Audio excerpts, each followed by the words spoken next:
Hello, everyone. Good morning, good evening, whichever part of the world you're dialing in. I hope you're having a good day. My name is Anusha Ujola. I'm going to present on SQL Performance Watch. Why SQL Performance Watch is to make sure that we guard our SQL, to make sure that it is performing without any regressions if there are any system changes. So going forward, I'm going to talk about how we can proactively guard SQL regressions so that um, our business SLAs are maintained and there is not much of performance regression that would affect the business. So I'm going to have us walk through the agenda, that is how we are going to have a general challenges in terms of business impact, and one has to face in terms of testing and business impact, as I've mentioned. And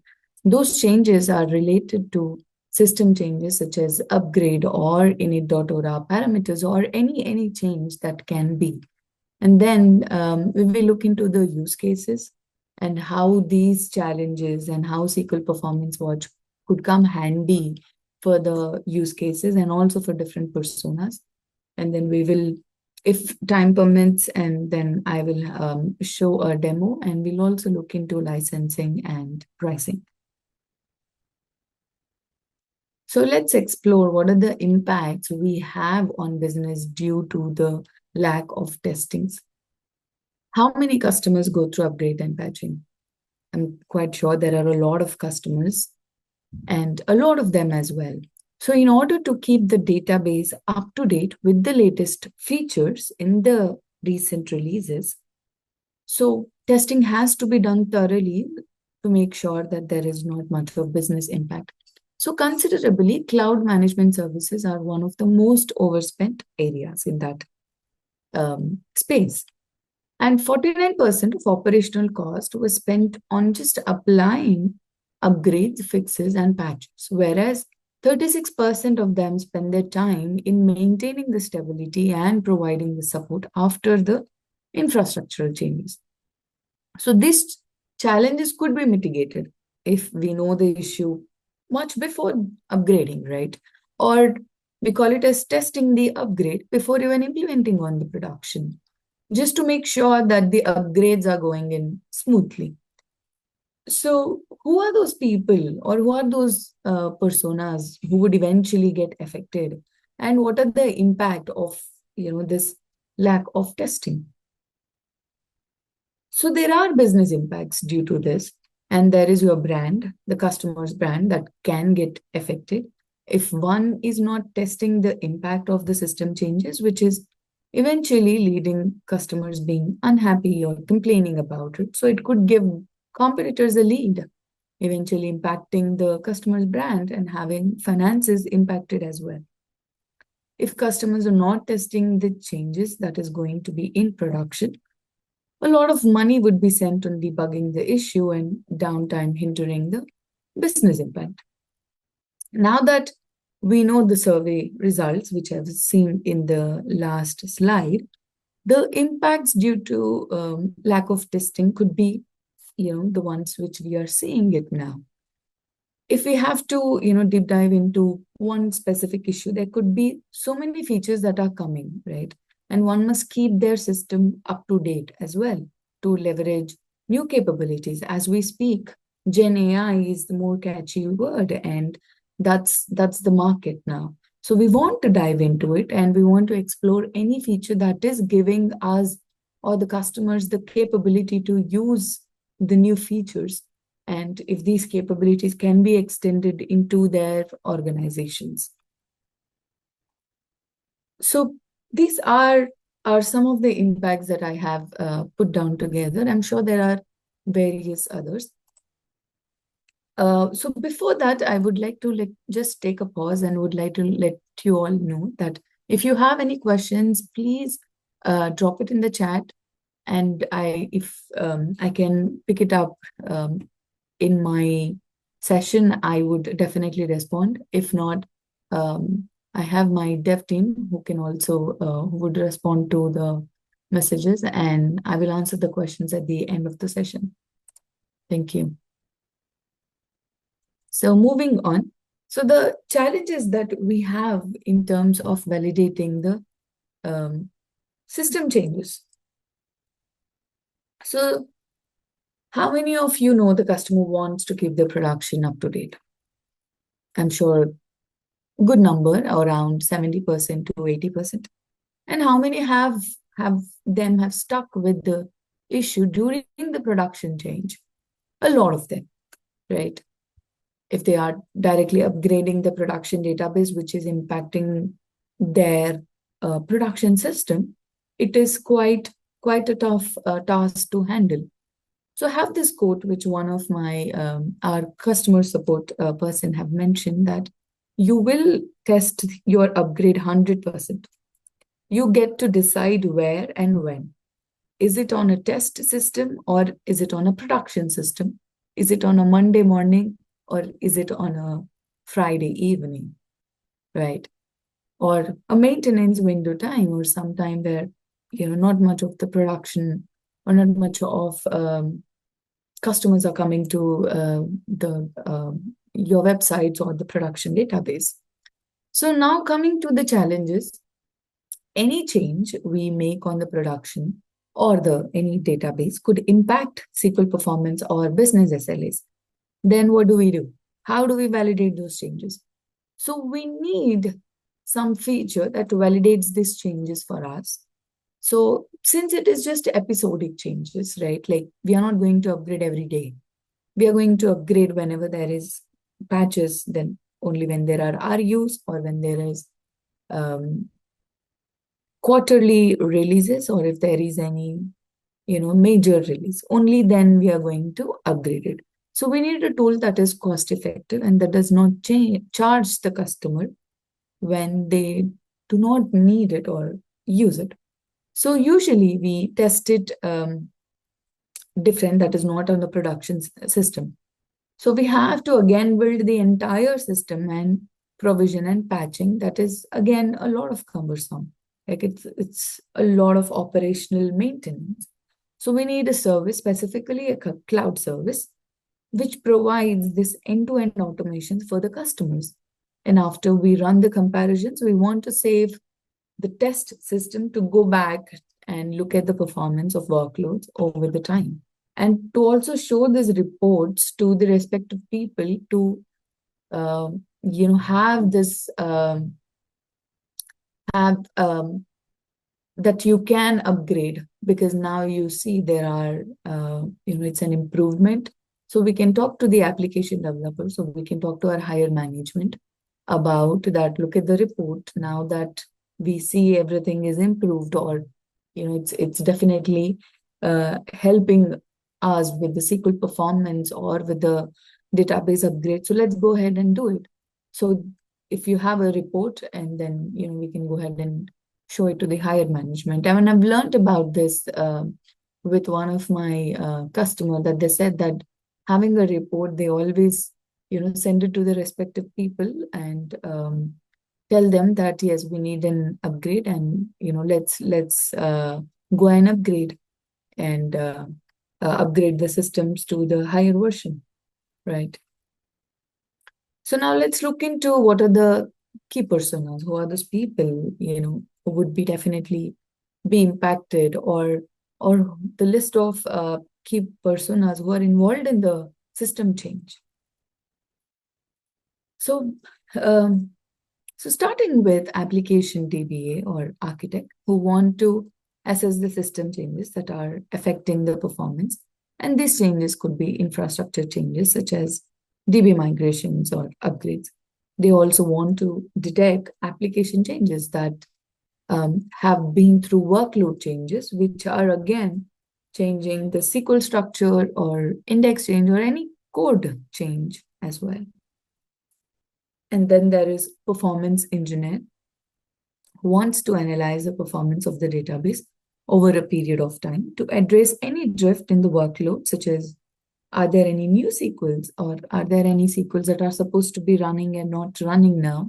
And what are the root cause of the performance change and identify the root cause of it. And if there are any multiple plans or multiple execution plans, as a performance engineer, we want to know. And I'm sure a lot of customers want to know about SQL plan changes.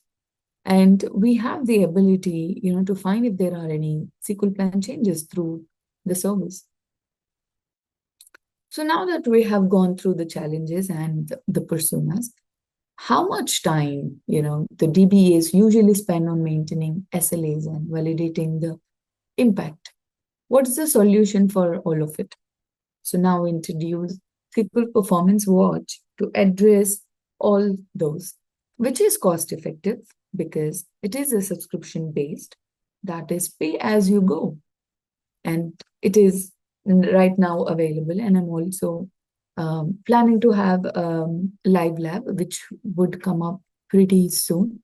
And everyone can go and explore the live lab and experience the feature. And so SQL Performance Watch safeguards customers' production system from the change that is impacting the performance as it assesses if there is any regressed SQL that is impacting the database performance. Yeah. The changes can be various, such as infrastructure changes or application changes, as I have mentioned previously in my previous slides. We have integrated SQL Performance Watch with the best practices to use this tool with optimized workflows. So SQL Performance Watch also have the report or generates the report to evaluate the changes as it gives a detailed granular level report by comparing the workloads with the comparison metrics such as elapsed time or CPU time. As I've mentioned, the granular level can even go down to what is the CPU time and what is the number of reads and is there any SQL plan changes, and it can also, you can compare two SQL plans and then see what is the SQL plan change. And with the report, which is I see, on the slide here, we can actually see that, there is a change and then what's before and after with the change, what is the impact or the percentage improvement or percentage regression, if there was any regression. So you can see it on a SQL Performance Watch landing page. And similar workload and compare how it is behaving when app SQL is introduced or written. So moving on, so SQL Performance Watch is SPA as service, which is SQL Performance Analyzer as a service. So what's the difference between SQL Performance Analyzer and SQL Performance Watch? I'm sure one of you might have asked this question in the chat. So I want to be proactive and answer this question right away.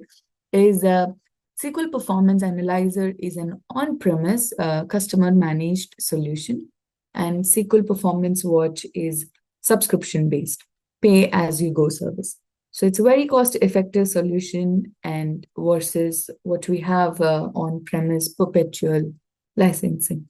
And with SQL Performance Watch, right, we are going to have a lot of new features we are adding. That could be workload analysis.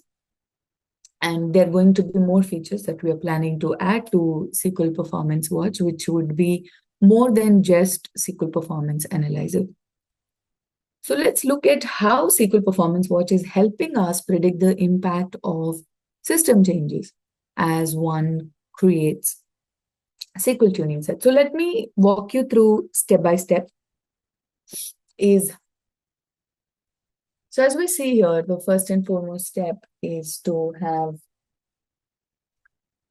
a SQL tuning set, which you can create it from the workload. And after we get a SQL tuning set as an input, so we are having two trials here. One is pre-change trial and one is post-change trial.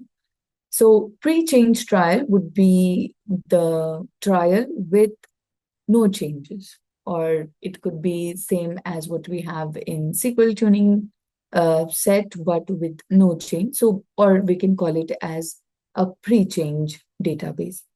And then we have a post-change database, which is I am making the change, which could be, when we speak of change, it could be an upgrade, it could be a parameter change, it could be an optimizer stats gathering. So it could be any change as we speak. Then after the change is made, then we are going to have another trial, which is again post-change trial. So now that we have pre-change trial and post-change trial, we are going to compare. So we are going to compare and generate a SQL performance report. So now the report would have like what was before and what is after. And then we can see that, okay, what's the CPU time before, which can be pre-change and also can be reference, and analyzed workload, which is the post-change. And then you can see it pre and post. And if there are any SQLs that are like missing or are not there in the post-change for some reason, it did not get through, or that particular SQL did not run, or probably through an error. So we can see that it's not there if it's not there. And if there are any new SQLs, then we can see it. But if not, we can also see what are the improved SQLs and what are the regressed SQLs. And if there are any plan changes, we don't want, most of the customers don't want plan changes because it could like change a lot of stuff for their business or for the SQLs or the performance of the database. So we want to know, if I am making this change, could there be any plan changes? So I will be knowing it from SQL statements by plan change. So now that the approach of how we are doing in SQL Performance Watch, let me walk it through, again, the steps, but, in a pictorial understanding of the steps. So as we said, start with creating a SQL tuning set. For that, administer, I've also got this question previously, is for creating a SQL tuning set, we need to make sure that we have administer SQL tuning set or administer any SQL tuning set privileges are needed to create a SQL tuning set. Then, so once you create SQL tuning set with required privileges and you have it, then we have a pre-change trial, which is with the baseline setting. That is the one with no change, you can call it as, or one with before you're actually making the change, that is pre-change.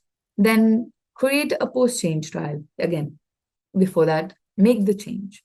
You make the changes and then create a post-change trial. And now we have to compare pre and post-change, which is comparing the performance and get the detailed report. Now analyze the report. So when I said the report, it could be something like this. And it can vary depending on what workload or the performance you have at that moment in the database. So now when I see, right, like I know this, there is the SQL statement that is regressed and there is a plan change. Now I want to fix it. So then you fix it. You fix it either by tuning, or if you want to get recommendations from SQL Tuning Advisor, you can get that as well. And then once you tune it or fix the regression, then you can, again, that can be considered as a change, and then you can recreate. Recreate as in create a post-change trial again, and then compare the report again, and get the report again and compare the performances. And you can keep doing it till you are satisfied with the report, till you are for sure know that, okay, these regressions are mostly solved, and now I don't have to worry about making these changes in the production database. So let's move on to the use cases. So we have, as I've mentioned, there are various changes So I have break it down into, this 5 use cases. We might not go through all of them, but, I have slides for all of it. So if, as Catherine mentioned that, we will have the recording, and if anyone wants to, want to know about the slides or want to get access to the slides, let us know, and I can share the slides as well.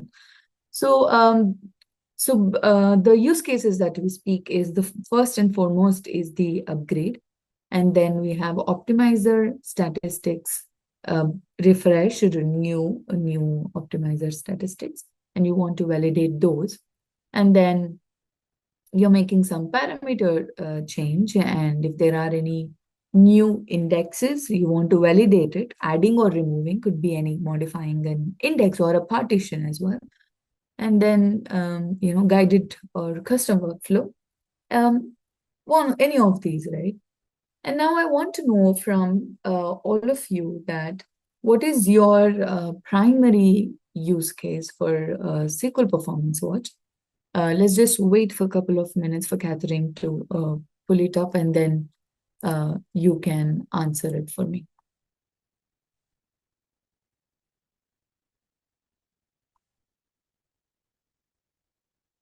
Thank you. If it's not in the list, please put it in the chat.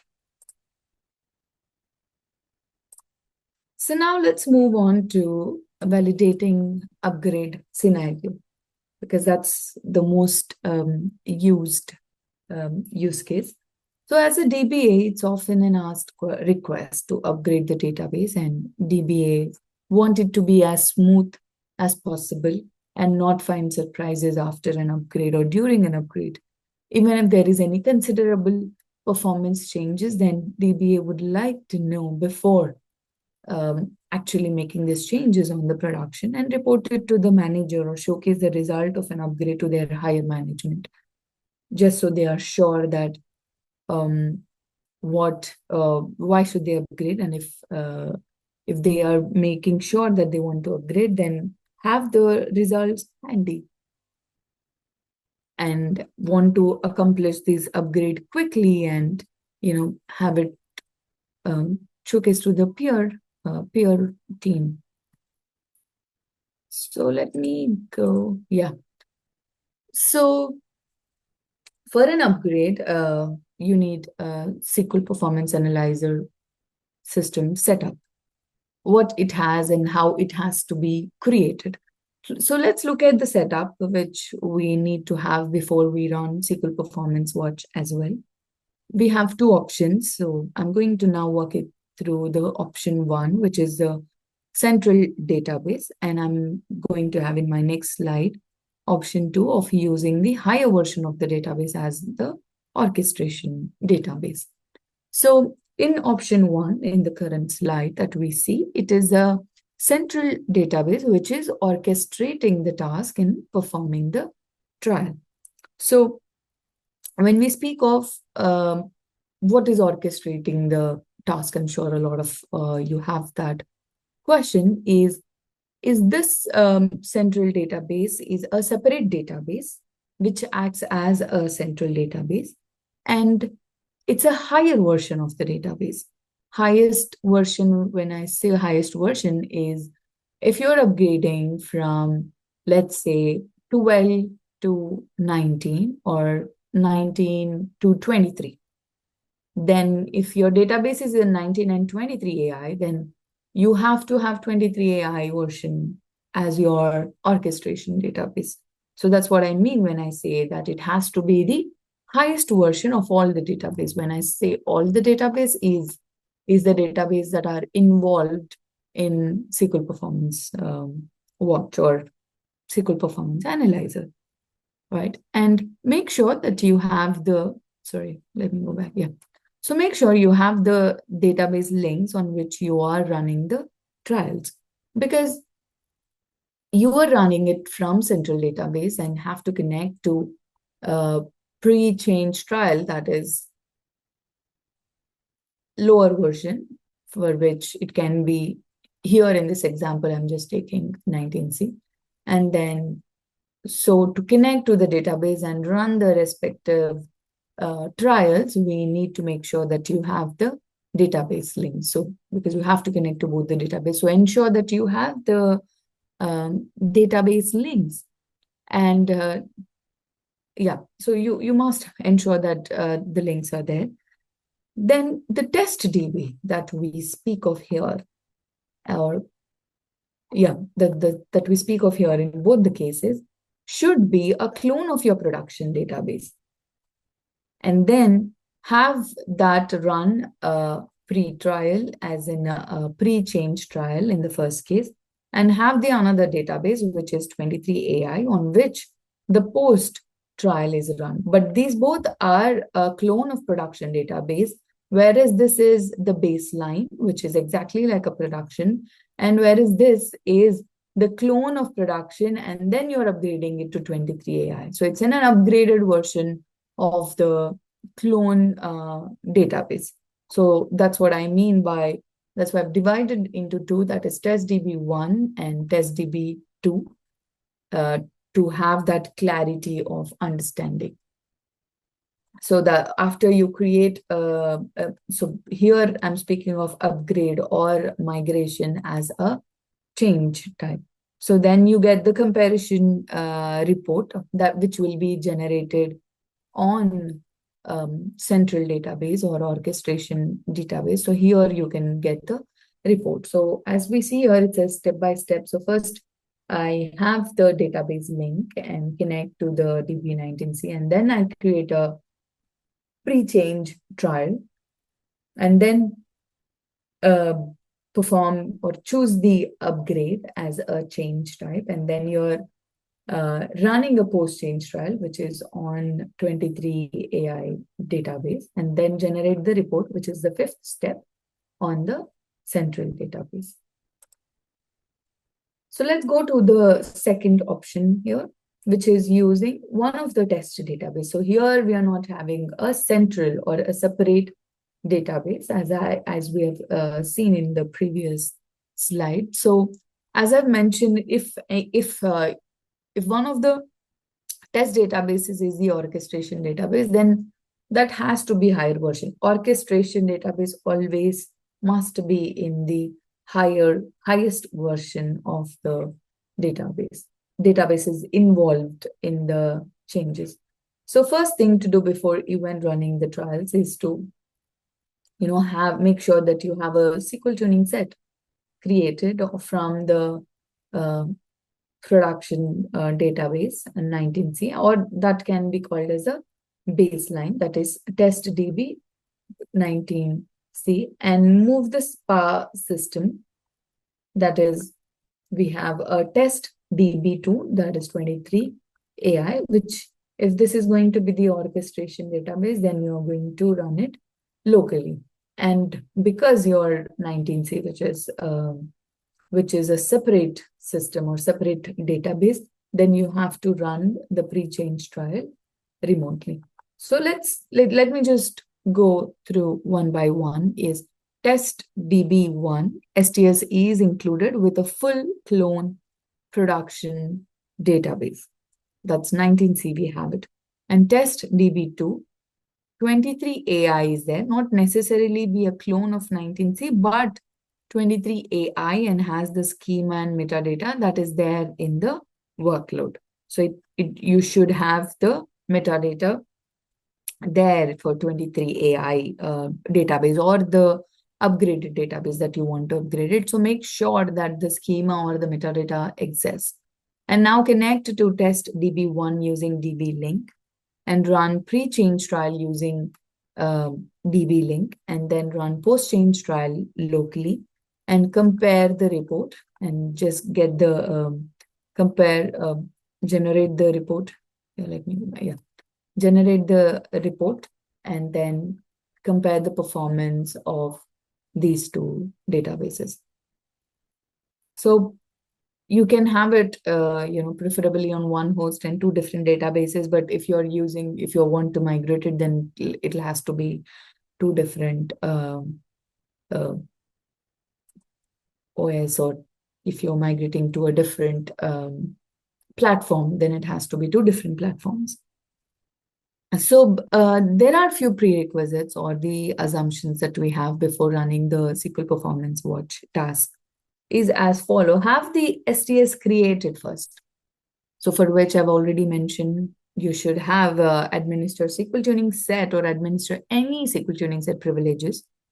Once you have that privileges, then create a SQL tuning set and create a clone, as we don't want the upgrade directly on the production database. So make sure that you are having a clone or having a test database.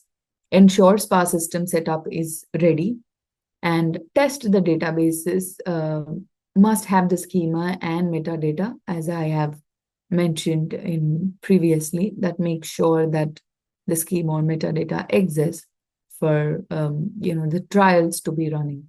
So make sure that SQL Performance Watch task is created, have the similar privileges as you create the SQL tuning set, because we want to make sure that the access is there to access all the metadata of the SQLs that are there in the SQL tuning set. So as I've mentioned these steps already, so this is just the overview of those steps again, is a test system pre-change trial, upgrade the test DB, test system post-change trial, and then have the comparison with pre and post-change trial. So, I took a snippet of, pre-change trial and post-change trial, so that when you get to SQL Performance Watch, we know how to use it. So, this is a snippet of pre-change trial as we create. And so if you want to run the execution remotely, then we have a remote execution, for pre-change trial. And then once we make the change, you have to choose what is that change type that you have. So we have integrated all the use cases that I have discussed, that parameter change or optimizer statistics. So we got to choose the upgrade as a change type if you're testing an upgrade scenario. And if you want to check on optimizer statistics, we can do that as well. And then now, once you choose the change type menu from the drop-down, then the post-change trial in the performance task, which again allows you to run the trial remotely or locally. But if I am going with the option 2, that is have one of the test databases as an orchestration database, then I will run it locally. So here, if you're using a central, which is a separate orchestration database, then we have to run post-change trial remotely as well, creating a DB link. So now that when you run both the trials, we can see a report as a comparison metrics with whatever the comparison metric that we choose. Here I have chosen buffer gets and elapsed time, so I can see that there is a comparison report for each one of them. So let's see, if we want to go through the report, this is how it would come up again as, and eventually check what are the regressed SQLs and tune it, or make sure that it's improved and it's not regressed and it's not impacting your SQL performance. Then make those changes and you can rerun the entire post-change trial again and keep running it till you're tuning the database, right?